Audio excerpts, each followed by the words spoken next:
अर्जुन के स्वर्ग जाने पर धृतराष्ट्र और पांडवों की स्थिति तथा बृहत्शव का आगमन। वैशंपायन जी कहते हैं, जन्मेजय, राजा धृतराष्ट्र को अर्जुन के स्वर्ग में निवास करने का समाचार भगवान व्यास से प्राप्त हुआ।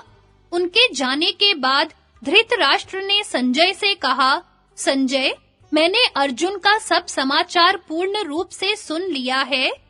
क्या तुम्हें भी उस बात का पता है? मेरे पुत्र दुर्योधन की बुद्धि मंद है, इसी से वह बुरे कामों और विषय भोगों में लगा रहता है। वह अपनी दुष्टता के कारण राज्य का नाश कर डालेगा। धर्मराज युधिष्ठिर बड़े महात्मा है, वे साधारण बातचीत में भी सत्य बोलते हैं। उन्हें अर्जुन सा वीर योद्धा प्राप्त है, अवश्य ही उनका राज्य त्रिलोकी में हो सकता है। जिस समय अर्जुन अपने पैने बाणों का प्रयोग करेगा, उस समय भला कौन उसके सामने खड़ा हो सकेगा? संजय ने कहा, महाराज, आपने दुर्योधन के संबंध में जो कुछ कहा है, वह सत्य है। अर्जुन के संबंध में मैंने यह सुना है कि उन्होंने युद्ध में अपने धनुष का बल दिखाकर भगवान शंकर को प्रसन्न कर लिया है। अर्जुन की परीक्षा करने के लिए देवाधिदेव भगवान शंकर स्वयं भील का वेश धारण करके उनके पास आए थे और उनसे युद्ध किया था। उन्होंने युद्ध में प्रसन्न होकर अर्जुन को दिव्य अस्त्र दिया। अर्जुन की तपस्या से प्रसन्न होकर सब लोकपालों ने आकर अर्जुन को दर्शन दिए और दिव्य अस्त्र शस्त्र दिए। ऐसा भाग्यशाली अर्जुन के सिवा और कौन है? अर्जुन का बल अपार है, उसकी शक्ति अपरिमिति है। धृतराष्ट्र ने कहा, संजय, मेरे पुत्रों ने पांडवों को बड़ा कष्ट दिया है। पांडवों की शक्ति बढ़ती ही जा रही है। जिस समय बलराम और श्री कृष्ण पांडवों की सहायता करने के लिए यदुकुल के योद्धाओं को उत्साहित करेंगे, उस समय कौरव पक्ष का कोई भी वीर उनका सामना नहीं कर सकेगा। अर्जुन के धनुष की टंकार और भीमसेन की गदा का वेग सह सके, हमारे पक्ष में ऐसा कोई भी राजा नहीं है। मैंने दुर्योधन की बातों में आकर अपने हितैषी पुरुषों की हित भरी बातें नहीं मानी।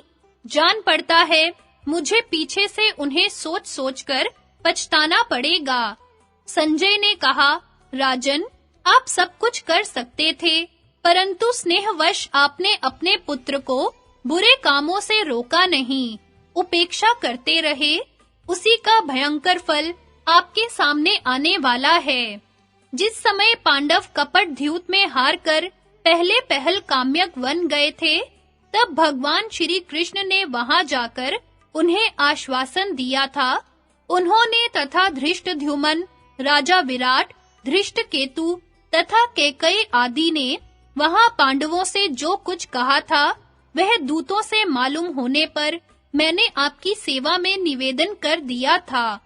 जिस समय वे सब हम लोगों पर चढ़ाई करेंगे, उस समय कौन उनका सामना करेगा? जन्मेजय ने पूछा, भगवन, महात्मा अर्जुन जब अस्त्र प्राप्त करने के लिए इंद्रलोक चले गए, तब पांडवों ने क्या किया? वैशंपायन जी ने कहा, जन्मेजय, उन दिनों पांडव काम्यक वन में निवास कर रहे थे। वे राज्य के नाश और अर्जुन के वियोग से बड़े ही दुखी हो रहे थे। एक दिन की बात है, पांडव और द्रौपदी इसी संबंध में कुछ चर्चा कर रहे थे। भीमसेन ने राजा युधिष्ठिर से कहा कि भाई जी, अर्जुन पर ही हम लोगों का सब भार है, वही हमारे प्राणों का आधार है। वह इस समय आपकी आज्ञा से अस्त्र विद्या सीखने के लिए गया हुआ है। इसमें संदेह नहीं कि यदि अर्जुन का कहीं कुछ अनिष्ट हो गया, तो राजा द्रुपद, धृष्टद्युम्न, सात्यकी, भगवान श्री कृष्ण और हम लोग भी जीवित नहीं रहेंगे। अर्जुन के बाहुबल के आधार पर ही हम लोग ऐसा समझते हैं कि शत्रु हमसे हारे हुए हैं, पृथ्वी हमारे वश में आ गई है, हमारी बाहों में बल है, भगवान श्री कृष्ण हमारे सहायक और रक्षक हैं। हमारे मन में कौरवों को पीस डालने के लिए बार-बार क्रोध उठता है, परंतु हम आपके कारण उसे पी कर रह जाते हैं। हम भगवान श्री कृष्ण की सहायता से कर्ण आदि सब शत्रुओं को मार डालेंगे और अपने बाहुबल से सारी पृथ्वी को जीतकर राज्य करेंगे। भाई जी, जब तक दुर्योधन पृथ्वी को पूर्ण रीति से अपने वश में कर ले, उसके पहले ही उसे और उसके कुटुंब को मार डालना चाहिए। शास्त्रों में तो यहाँ तक कहा गया है कि कपटी पुरुष को कपट करके भी मार डालना चाहिए। इसलिए यदि आप मुझे आज्ञा दे, तो मैं आग की तरह भभक कर वहां जाऊं और दुर्योधन का नाश कर डालूं। भीमसेन की बात सुनकर युधिष्ठिर ने उन्हें शांत करते हुए माथा सूंघा और कहा, मेरे बलशाली भैया, 13 वर्ष पूरे हो जाने दो, फिर तुम और अर्जुन दोनों मिलकर दुर्योधन का नाश कर देना। मैं असत्य नहीं बोल सकता, क्योंकि मुझ में असत्य है ही नहीं। भीमसेन, जब तुम बिना कपट के भी दुर्योधन और उसके सहायकों का नाश कर सकते हो, तब कपट करने की क्या आवश्यकता है? धर्मराज युधिष्ठिर इस प्रकार भीमसेन को समझा ही रहे थे कि महर्षि बृहदश्व उनके आश्रम में आते हुए दिख पड़े। नल दमयंती की कथा, दमयंती का स्वयंवर और विवाह। वैशंपायन जी कहते हैं, जन्मेजय, महर्षि बृहदश्व को आते देखकर धर्मराज युधिष्ठिर ने आगे जाकर शास्त्र विधि के अनुसार उनकी पूजा की, आसन पर बैठाया। उनके विश्राम कर लेने पर युधिष्ठिर उनसे अपना वृत्तांत कहने लगे। उन्होंने कहा कि महाराज, कौरवों ने कपट बुद्धि से मुझे बुलाकर छल के साथ जुआ खेला और मुझ अनजान को हराकर मेरा सर्वस्व छीन लिया। इतना ही नहीं, उन्होंने मेरी प्राण प्रिया द्रौपदी को घसीटकर भरी सभा में अपमानित किया। उन्होंने अंत में हमें काली मृगछाला ओढ़ाकर घोर वन में भेज दिया। महर्षि, आप ही बतलाइए कि इस पृथ्वी पर मुझ सा भाग्यहीन राजा और कौन है? क्या आपने मेरे जैसा दुखी और कहीं देखा या सुना है? महर्षि बृहदश्व ने कहा, धर्मराज, आपका यह कहना ठीक नहीं है कि मुझसा दुखी राजा और कोई नहीं हुआ, क्योंकि मैं तुमसे भी अधिक दुखी और मंदभाग्य राजा का वृत्तांत जानता हूँ। तुम्हारी इच्छा हो तो मैं सुनाऊं। धर्मराज युधिष्ठिर के आग्रह करने पर महर्षि बृहदश्व ने कहना प्रारंभ किया। धर्मराज, निषद देश में वीरसेन के पुत्र नल नाम के एक राजा हो चुके हैं। वे बड़े गुणवान, परम सुंदर, सत्यवादी, जितेंद्रिय, सबके प्रिय, वेदज्ञ एवं ब्राह्मण भक्त थे।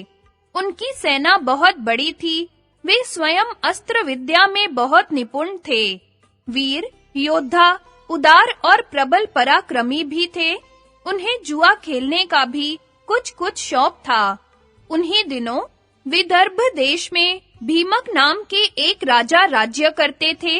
वे भी नल के समान ही सर्वगुण संपन्न और पराक्रमी थे।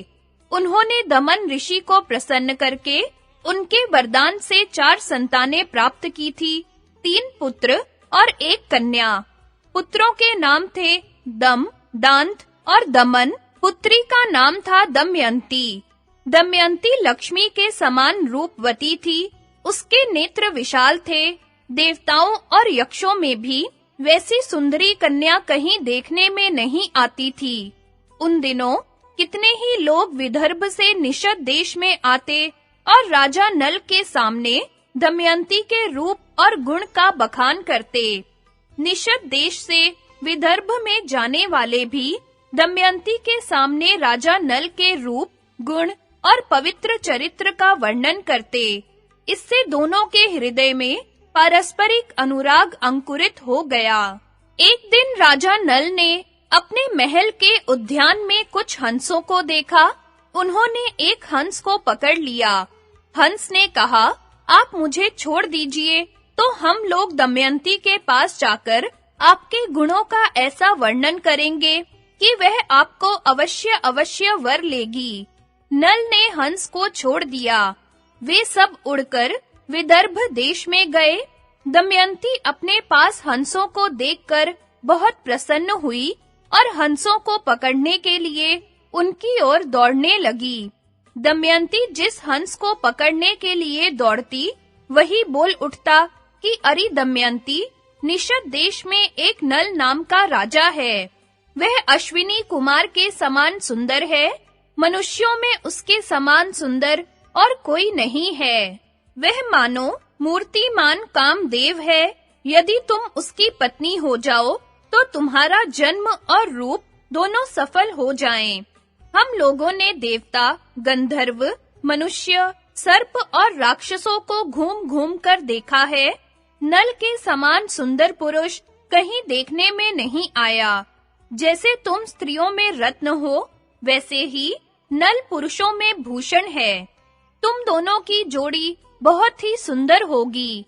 दमयंती ने कहा, हंस, तुम नल से भी ऐसी ही बात कहना। हंस ने निषद देश में लौटकर नल से दमयंती का संदेश कह दिया।